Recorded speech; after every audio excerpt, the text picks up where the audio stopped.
Okay, yeah, this is really good.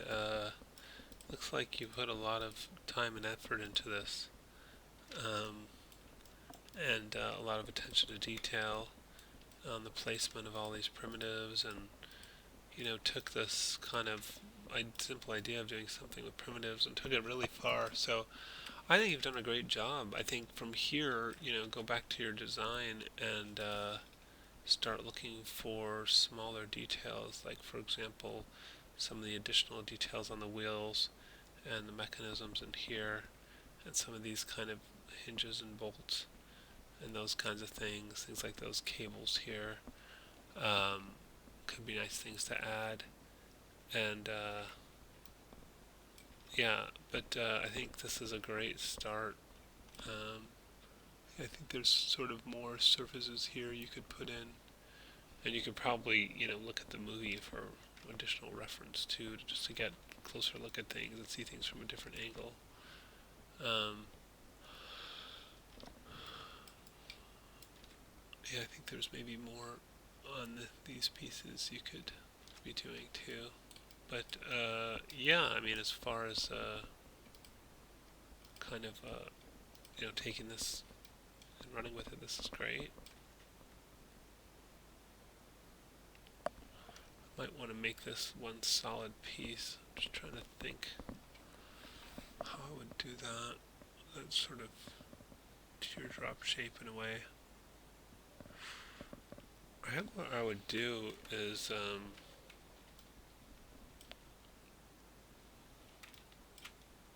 take a cube and move it here, and just gonna rotate that.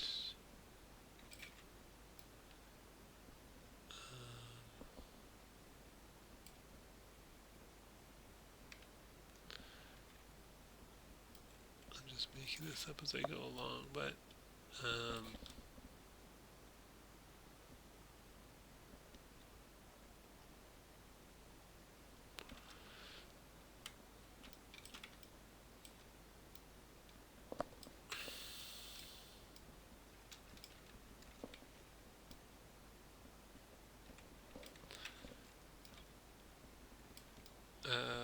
yeah, let's move the pivot point to this corner. I'll hold on D and V and just snap that up there. And maybe scale this out some.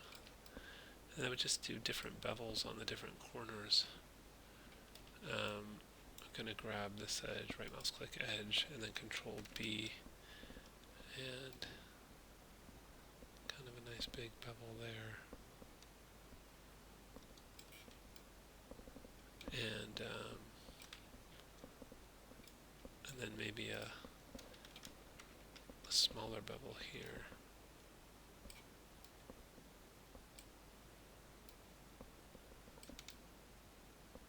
And then one here as well. Kind of just doing control B for the bevel.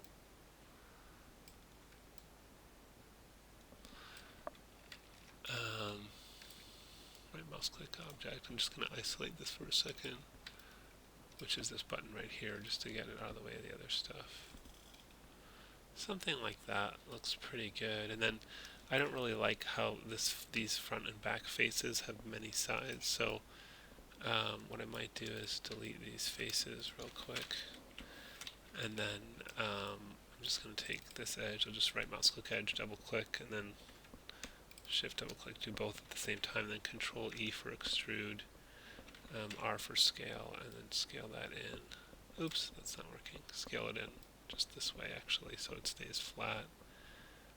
And then I'm getting a face that's see, each of these is a four-sided face. Each of these little faces around going around here.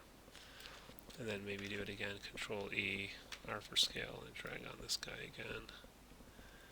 And then maybe fill hole in the middle, shift right mouse click, and then you can go down to fill hole. But then that hole should be split up, so I'm going to use the multi-cut tool, do control shift X for multi-cut, or mesh tools multi-cut tool. And whoops, go click here to here maybe, and then there to there, detail here. Might put one here, and go here to here, and 1, 2, 3, 4, 5.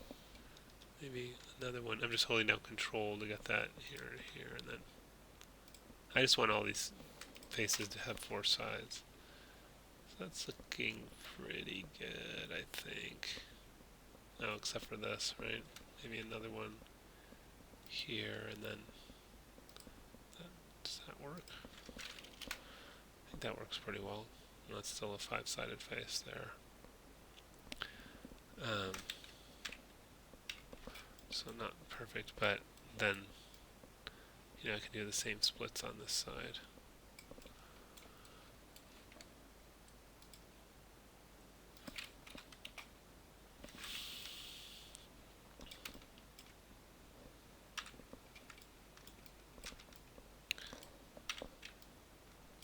Just maybe do X-ray to help me see what's on the other side.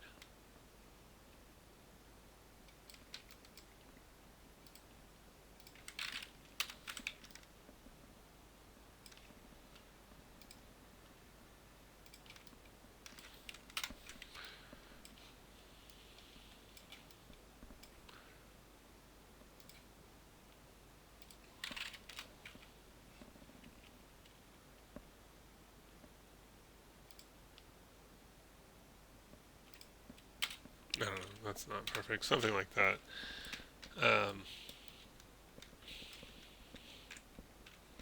Yeah, and then maybe you'll bevel these sharp corners.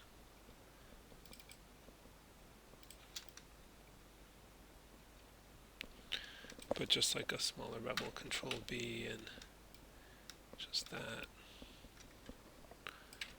How's that look? Something like that? Well, I don't know. Let's compare it to what I had.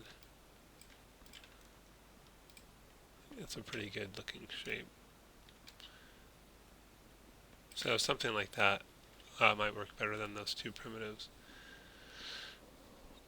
But yeah, you're doing great. Really good job on this.